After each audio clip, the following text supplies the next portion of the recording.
Senajan sampeyan sumpah surma si tetap kelingan lagi bantu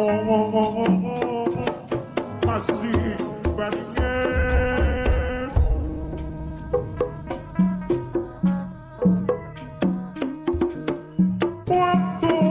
Hama penggulung atau pelipat daun padi. Akhir-akhir ini petani mulai diresahkan adanya serangan hama, terutama menyerang tanaman padi yang berumur muda. Walaupun hama ini sudah ada sejak lama, namun beberapa tahun terakhir hama ini sudah menjadi hama utama atau hama mayor di tanaman padi, terutama di daerah-daerah yang intensif penanaman padinya, atau pertanian monokultur. Hama ini adalah penggulung daun atau sebagian petani menyebutnya sebagai pelipat daun, karena gejala utamanya adalah daun padi yang terlipat atau tergulung.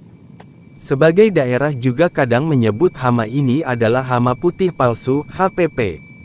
Ngengat penggulung daun padi. Hama penggulung daun Cnapalocrosis medinalis berasal dari keluarga kupu-kupu atau ngengat Lepidoptera, yang aktif pada malam hari. Ketika siang ngengat hama ini umumnya bersembunyi di balik daun atau rumput untuk terlindung dari sinar matahari.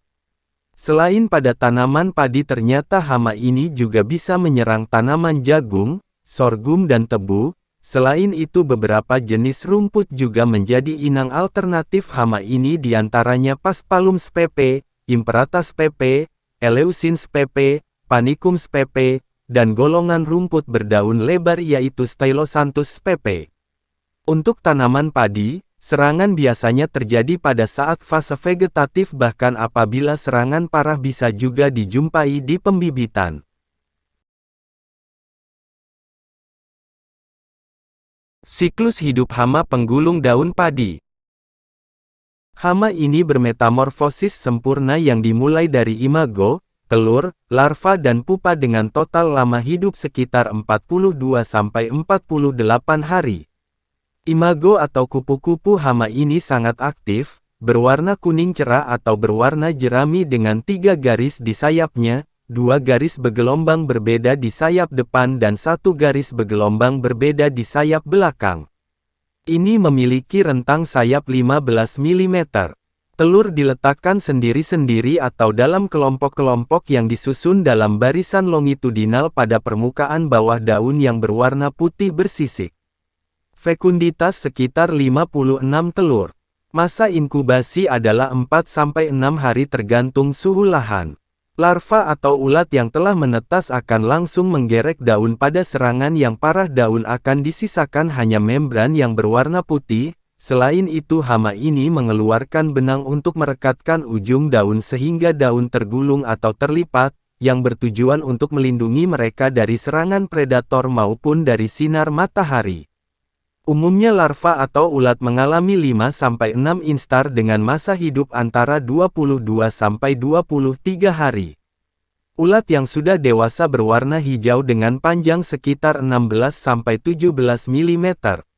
Pupa atau kepompong akan diletakkan di dalam daun yang sudah terlipat berwarna coklat dan coklat tua apabila akan menjadi kupu-kupu dengan masa waktu sekitar 6–7 hari.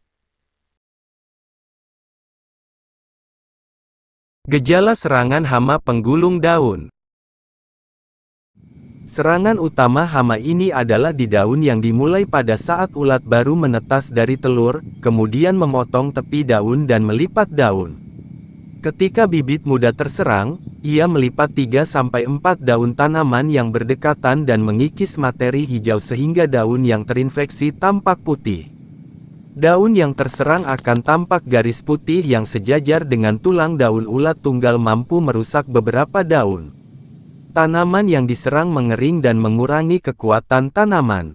Pada akhirnya hasilnya berkurang. Kehilangan hasil dapat bervariasi hingga 10–50%. Serangan yang parah bisa terjadi pada saat tanaman padi bunting. Serangan pada fase ini mampu menurunkan hasil 30–50% apabila tidak dikendalikan dengan cepat. Untuk pengendalian hama ini dapat dilakukan dengan berbagai metode atau menggabungkan beberapa metode pengendalian, di antaranya adalah 1. Metode fisik atau mekanik. Pengendalian dengan metode fisik atau mekanik ini dapat dilakukan apabila lahan tidak terlalu luas, biasanya dilakukan di lahan pembibitan dengan cara mengamati pembibitan dan memungut telur atau ulat dari hama ini yang kelihatan di pertanaman. 2. Metode budidaya. Menurut beberapa literatur, penggunaan pupuk nitrogen yang tinggi dapat memicu ledakan hama ini, olehnya dianjurkan melakukan pemupukan yang berimbang. Apabila ada serangan hama penggulung daun di pertanaman, dianjurkan agar menunda pemupukan nitrogen untuk mencegah hama ini dapat berkembang lebih cepat. Selain itu, menjaga sanitasi lahan sawah, sirkulasi udara juga bisa mencegah hama ini menyerang. Pengaturan pola tanam dengan jajar legowo adalah salah satu metode yang efektif untuk mengendalikan hama. Penggulung daun selain menyerang padi juga bisa hidup di beberapa jenis rumput, olehnya pengendalian rumput yang berpotensi sebagai inang sebaiknya dilakukan di awal. 3. Hayati. Penggulung daun sebenarnya memiliki banyak musuh alami yang bisa dimanfaatkan. Musuh alaminya mulai dari parasit telur berupa tabuhan Aphanteles ruficus, parasit ulat larva Melcha maculiceps, dan parasit pupa kepompong Brachymeria sop. Selain itu, beberapa jenis semut dan laba-laba juga bisa menjadi predator dari ulat hama ini.